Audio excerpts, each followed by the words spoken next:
What it do, folks?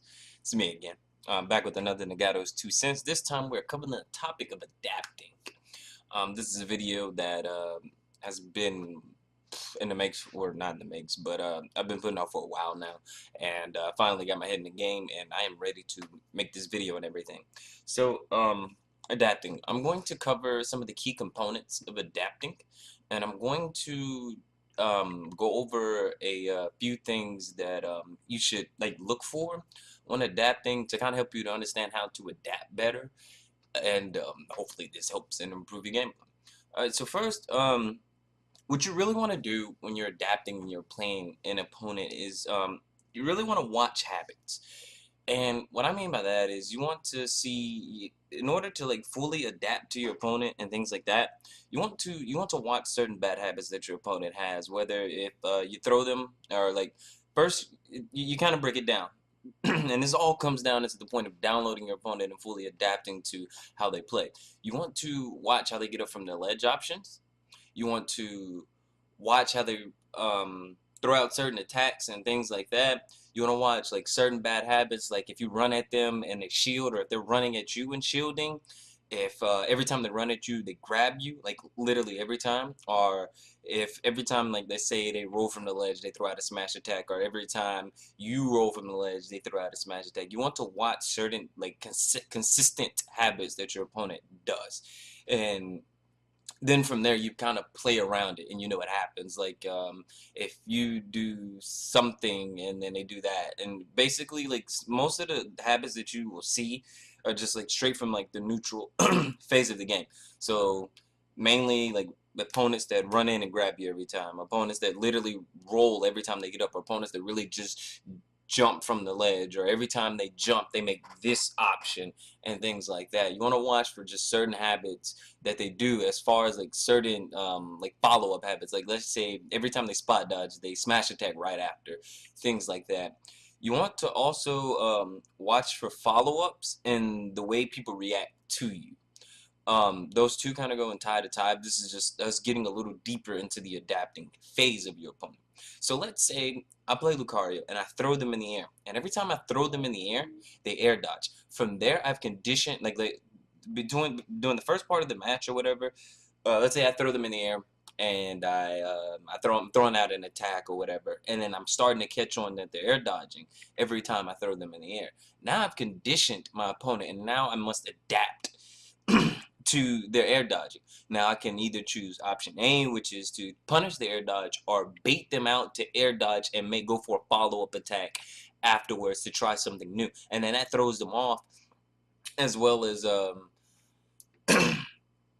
as well as your opponent's follow-ups. Let's say every time your opponent plays fucking Captain Falcon, let's for instance, this is the first character that could come to mind. You know that your opponent is going to down throw the knee. But let's say every time he literally throws you, he's throwing out a knee, like every single time. So now you realize this and you just adapt to it. You know how to correspond, you know how to react from there. Um, as well as goes into this is knowing your character, knowing your opponent character's options and how they work will also help you watch for follow-ups and the way people react to you and things like that. Now, if you're aware of what your opponent character does, and you see them going for said option like over and over repeatedly, you just adapt and try to get yourself out of there, and then you know what to look out for. For instance, let's say you're playing a character and every time he like goes for like Link or like Yoshi or something like that, every time he jabs you, he immediately throws out a smash attack shortly after. Now you know, like, all right, I can't shield grab this or anything like this. I must hold shield. I just need to stay in shield and things like that. And I mean, with the adapting process, it's about how quick you're able to adapt to these things. And the main concept, like the more and more you're playing throughout the set, the more and more you'll see these things like happen. Like bam, I throw him, he's air dodging. Bam, I throw him, he's throwing out an attack. Bam, he's doing this when I do this. Every time I throw him off stage and I stand near the ledge, he's getting up with a get up attack. And that brings us into ledge get up options. Now, almost a lot of people out of just reaction have like this this repeated way that they get up from ledge. And what I normally do is I catch on to said option. And I don't wait. I wait until I can kill my opponent for it to punish him for said it. So let's say like every time you throw them off stage, you get on the ledge, and then they're like, all right, they roll every time. They're rolling every time. From there, you know, you're looking for said follow up, and then you realize like, hold on, my opponent is rolling from ledge every time. Now is the time I punish this. So now you know, you've adapted to the way said opponent is getting up from the ledge as well, and you just correspond and adapt to that. But sometimes you honestly wait too late. Like you catch on to it, and you know it. You see what they're doing. You're feeling your opponent out, and you got them, you're getting them downloaded and everything, and you never get that chance to make that punish. So just use like go for it like wisely, I guess you would say. Another key component to adapting is things that you get punished for. Now, this is you at this point adapting to your opponent's adaptation, where let's say you throw out this option, and every time you throw out said option, they either shield or they punish you immediately for it.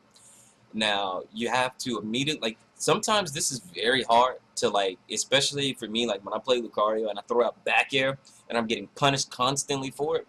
Now at this point in like my gameplay, I must come to the understanding that I cannot throw out back airs like this anymore. I must play smart and I must watch out for it. Or every time I'm throwing out back air, they're just shielding. So from there, I realized that I have more options that I can bait my opponent out for and to adapt to the situation. For instance, if they see me jumping back or whatever and they're shielding for the back air, then I just land and grab them. Now I've adapted to them to what I've adapted to, you know, that scenario. And let's say if I throw out, if I'm jumping or whatever, my opponent is attacking me every time, like I jump for like B reversing or something like that. And let's say I'm playing like a Sheik and they throw needles at me, or I'm playing a Rob and they throw a gyro at me every time I try to go for a B reverse or a spear. Then I must come to the understanding that I'm getting punished for B reversing, and to stop this habit, like stop B reversing at them because it is not working. And from there, you know, that's another key concept to adapting, is to paying attention to the things that you're getting punished for, because it can save you in the long run as well. Like if you keep throwing out said option and every time you go out for said option you're getting punished and it's not working, then you should stop. You should understand, like, all right, this option that I'm doing is not working, and just adapt and figure out a way around it. Or just not use said option anymore because it's not working. Your opponent is adapted to you throwing out this option, and now they're punishing you for throwing out said option. So like adapting really, like especially like adapting and downloading your opponent and everything like that, it goes it really just, it goes back and forth. Your opponent is adapting to you, so you got to, like, this is like a fucking like paradox. Like you have to adapt to them adapting to you, paying attention to every option that they're throwing out, how they're reacting to you when you make said option, and it all just builds around it, playing that like that game of Smash. And like shut up, Don. The first match, you're not always gonna get all of those key components down that you need to adapt to. So let's say game one happens, and you just sit down and you sit to yourself and you think like, all right, what happened in this set? What is my opponent doing? You think to yourself, and you then game two, you come in there like, bam, they're doing this, and you just getting them for it. And even during the set, you have to like catch on. The faster you catch on to a lot of these things that I've listed will save you, like, it'll save your stock, and it can honestly win you the match. So just remember, whenever you're playing a set, that you really want to pay attention to your opponent's habits and options, and just know your opponent's character's option and how they work, and seeing how your opponent uses them against you, quoted by the homie Sonoto. As well as key things that I just want to cover again is you want to watch your opponent habits, the things that they do in the neutral, ledge get up options, things like that. You want to also watch for follow-ups and the way people react to you.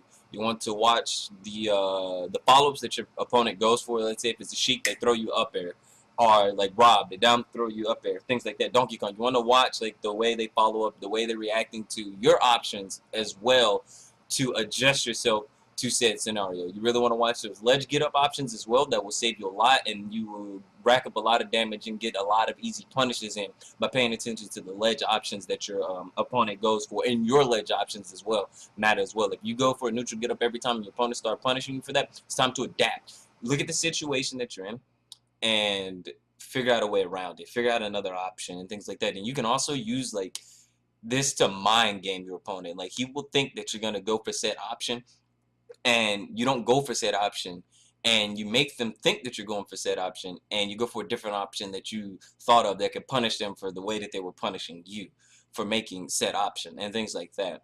You really want to watch out for air dodges. Your air dodges as well. You want to watch out for your opponent air dodges. When do they air dodge in the air? If they're air dodging every time they're in the air, and spot dodges are included in that as well. If you run at your opponent and they spot dodge every time, charge up a fucking smash attack and beat his ass for that. And your attack follow-ups from your opponent, that goes back into something else I said as far as i.e. Yoshi jab jab up smash, Link's jab jab down smash, fucking up B, things like that. And you figure out and you play the neutral accordingly to all of the things in here, and this will honestly help you adapt into the key components that you want to look out for one by one when you're playing a match. You just break it down to seeing what your opponent is doing, the ledge options that they're getting up from, and things like that, and that'll help you adjust to how your opponent is playing you, as well as how you need to be playing your opponent. And that's a wrap. This is Nahgato's 2 cents on adapting. Hopefully this helpful video of covering some of the key components to adapting to your opponent and things you should look out for, you can take into mind, and the next set that you play, you can adapt a little bit better. Peace.